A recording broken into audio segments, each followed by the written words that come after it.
안녕하세요. 주식 분석가입니다. 오늘은 미국 테크 주식을 보실 때 꼭 필요한 갭과 non-갭의 차이에 대해 알아보겠습니다. 그리고 non-갭을 보실 때 주의할 점도 한번 짚어보겠습니다. 먼저 미국의 회계 기준은 갭을 따릅니다.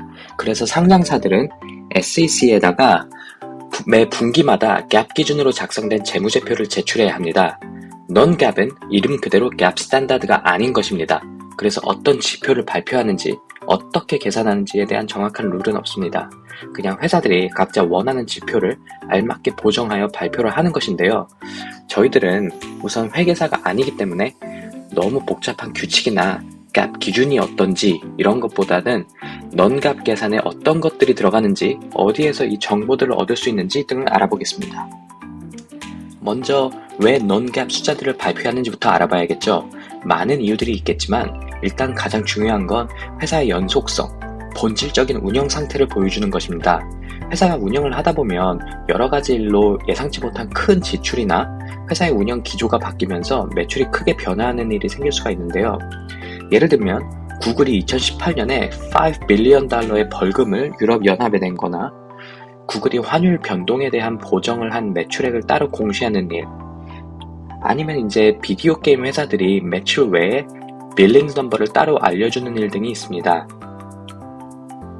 전체적으로 회사의 본질적인 비즈니스의 상태를 더 투자자들에게 잘 알려주기 위해 많이 쓰이는데요. 그 외에도 SBC, Stock Based Comp, 구조조정, 합병, 변호사 관련 비용 등등 너무 남발하지만 않는다면 많은 것들이 포함될 수 있습니다. 그리고 중요한 건 셀사이드 애널리스트들이 보통 이 non-갭 숫자들을 기준으로 분석을 한다는 것입니다. 이것은 기업의 가치를 정하는 것은 결국 기본 비즈니스 활동의 가치이기 때문이죠. 하지만 기업이 너무 자기들이 좋게 보이게 하기 위해 보정을 많이 하는 것이 아닌지 체크를 해야겠습니다. 회사들은 non-갭 기준으로 자기들이 생각할 때 필요한 지표들을 보여줄 수 있습니다.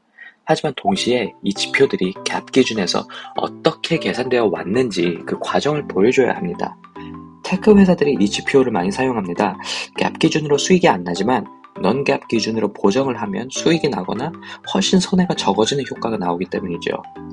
그 반면에 마이크로소프트, 알파벳, 메타 같은 몇몇 회사들은 거의 갭 기준으로만 발표를 합니다. 이들은 그 숫자가 워낙 크기 때문에 보정을 하던 말던 딱히 상관이 없습니다. 여기 이렇게 보시면 예시로 왼쪽에 보면 이거는 이제 알파벳인데요. 얘네들은 non-갭 기준으로 매출을 이렇게 지역별로 나눠서 이렇게 알려줍니다. 그러면 얘네가 이제 발표한 매출은 이거고, 환율 영향이 이만큼이 있었다. 만약 환율 영향이 없었으면 이 매출을 기록했을 것이다. 이렇게 알려주는 것이고요. 오른쪽은 또 다른 소프트웨어 회사인 오라클입니다. 여기도 엄청 큰 회사인데요. 여기 보면 갭, 보정, non-갭 이렇게 세 컬럼으로 나눠져 있죠. 여기도 매출이 13 빌리언에 달하는 엄청난 매출을 기록하였는데요.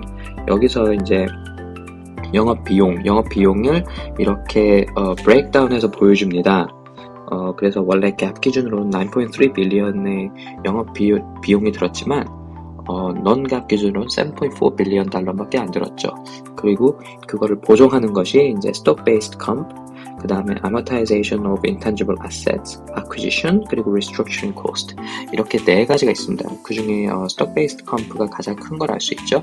이것은 이제 직원들한테 주식이나 옵션 등으로 이제 그 보너스를 주는 것들을 의미합니다. 그 외에 무형자산의 상각이 또 한번 이렇게 기록이 되어 있죠. 이렇게 된 기록들을 보정해서 영업이익이 3.6 빌리언에서 5.5 빌리언, 영업 마진은 28%에서 43%가 된 것을 알 수 있습니다. 여기서 재밌는 것이 이제 인컴 텍스, 세금인데요. 세금 또한 늘었습니다. 왜냐하면 이거는 이제 영업이익이 늘었기 때문에 그것에 맞춰서 이제 세금을 보정을 한 것이고요. 그렇지만 여기 밑에 보시면 EPS, 주당 순이익이 89센트에서 1.34달러로 올라간 것을 볼 수 있습니다. 자, 그러면 그 외에 다른 회사들의 non-갭 리포팅 예시들을 보여드리겠습니다. 그리고 이것들을 어떻게 봐야 되는지, 그리고 어디에서 이런 것들을 보통 찾을 수 있는지도 같이 보겠습니다. 이 예시는 트레이드 데스크라는 회사인데요. 이 회사는 디지털 광고 시장의 DSP, Demand Side Platform, 그러니까 광고를 사고 싶은 사람들을 디지털 옥션을 통해 원하는 광고들과 연결시켜주는 플랫폼입니다. 왼쪽에 있는 게 Gap Income Statement고요. 여기 보시면 $493 million의 매출을 기록하였고, 밑에 이렇게 보시면 8센트의 주당 순이익 EPS를 기록한 것을 볼 수 있습니다.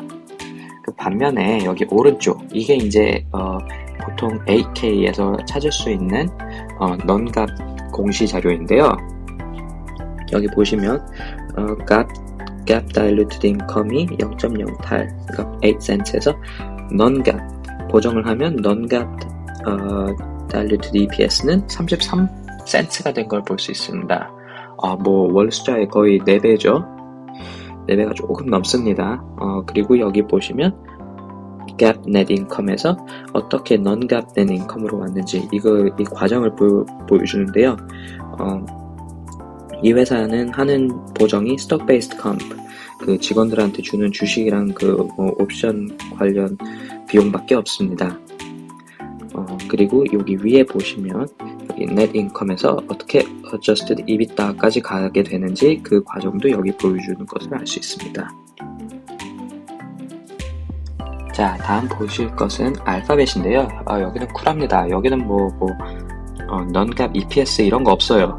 여기는 그냥 income statement 값에 이렇게 보여주고, non-GAAP으로는 아까도 잠깐 보여드렸던 지역별 매출 지역별 매출을 이렇게 보여주는데요.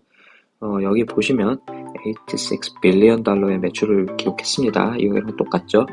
하지만 만약 환율을 이렇게 보정을 하면 우리의 매출은 이랬을 것이다 하고 이렇게 따로 보여줍니다.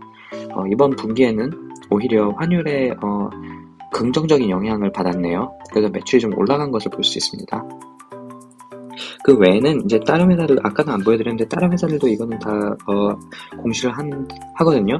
이것은 free cash flow입니다. free cash flow는 이 분기에 우리 회사가 현금을 이만큼을 벌어들였다 라고 알려주는 것인데요. 이것의 보통 계산법은 cash provided by operating activities, CFO, 영업에서 벌어들이는 현금 마이너스 capex, 이들이 이제 purchase of property and equipment, 비즈니스를 계속 하기 위해 사는 이런 공장이나 땅이나 아니면 이런 equipment들, 그런 것들을 제한 나머지입니다. 자, 다음 보실 회사는 우버입니다. 이 회사도 대표적으로 수익을 못 내다가 작년부터 이제 수익을 내기 시작한 기업인데요. 이 회사도 딱히 non-GAAP으로 EPS 보정치를 알려주지는 않습니다. 대신 이렇게 adjusted EBITDA를 되게 자세하게 이렇게 보여주는데요. 먼저 왼쪽에 있는 GAAP income statement를 보면 이렇게 9 billion의 매출에서 10cent의 EPS를 기록한 것을 알 수 있습니다. 이건 작년 동분기고요. 그래서 오른쪽으로 다시 보시면 여기 non-GAAP 숫자를 보시면 net income부터 시작을 하죠. net income부터 여기까지는 EBITDA에서 EBIT 부분입니다.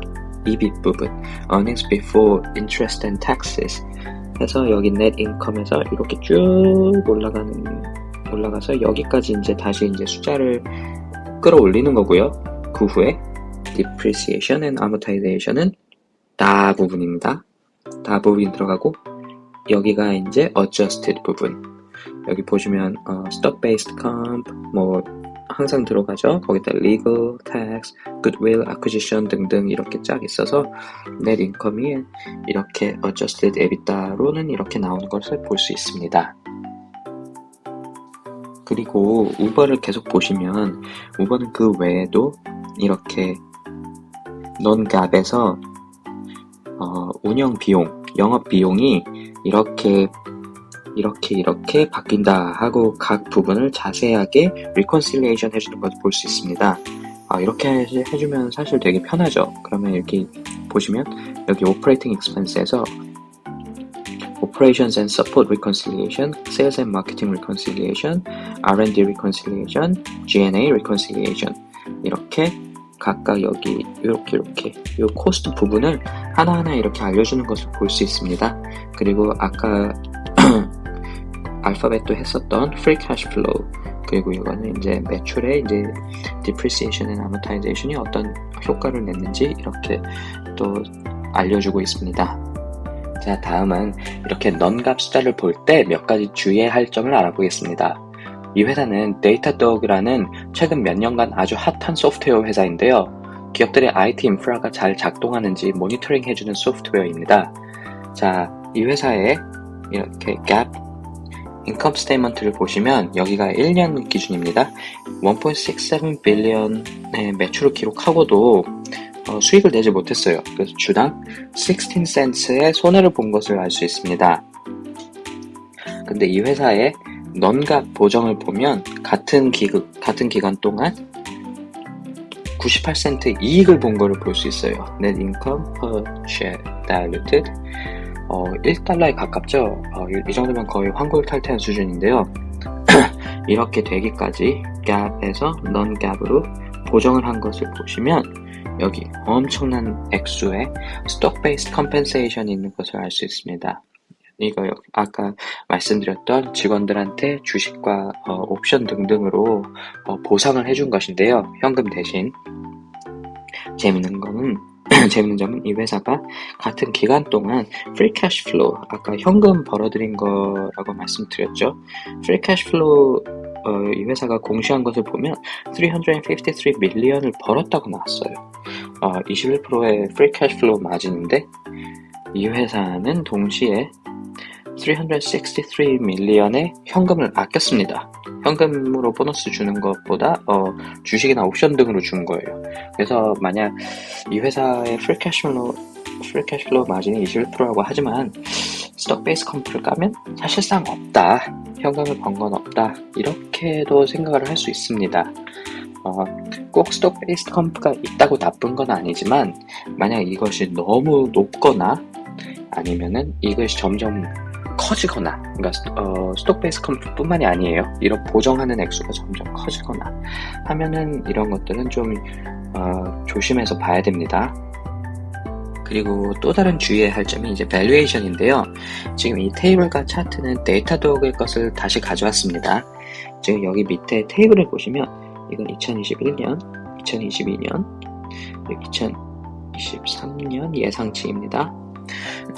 소프트웨어 회사는 특히 이제 하이 그로스 회사의 경우에는 PE 레이쇼를 보지를 않아요. 그러면 여기도 보이지만 특히 GAAP 기준으로 non-GAAP 보정을 받은 거는 여기 수익을 냈기 때문에 이렇게 숫자가 있지만 GAAP 기준 여기 숫자가 비어있는 거 보이시죠? 이게 순손실이 나기 때문에 가치를 매길 수가 없는 거예요. PE 레이쇼로. 그럴 때는 보통 EV to sales를 많이 봅니다. 왜냐하면 매출은 그래도 항상 있을 거기 때문에 저것을 베이스로 밸류에이션을 합니다. 자, 이 회사를 이렇게 보시면 지금 2023년 들어서 드디어 GAAP 기준으로 순이익을 낼 것 같다고 예상을 하고 있어요. 이거는 non-GAAP 기준입니다.